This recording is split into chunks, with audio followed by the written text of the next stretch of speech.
คือบ่เขาหาข้าวหาน้ำมากินมานั่งกินเบียร์หยังอยู่นี่บ่หากุ้มใจกุ้มใจเรื่องอีหยังเป็นประจำเดือนนี่รอบ3แล้วนี่เดือนรอบ3แล้วอ้าวก็ดีตัวมันเป็นไข้กลัวมันบ่เป็นตัวเดือนที่3แล้วเป็นนี่บ่ได้ตกถึงท้องจักเทื่ออยู่อีหยังผาหน้าไม้นี่ติ ก็สิไปกินผาหน้าใหม่เป็นบ้าบ่ เอออีหยังสันตกถึงท้องเขาก็กินคู่มื้ออยู่น้ำมาเข้าโอ้ย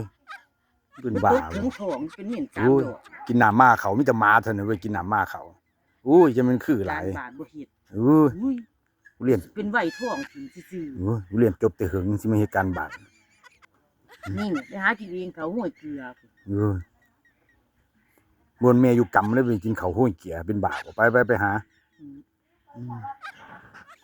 โอ้ยว่าสิให้มื้อแลงเช้าเปลี่ยนใจแล้วล่ะ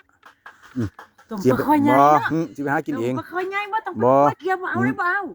ต้มปลาค่อยใหญ่ จังไหวเนาะ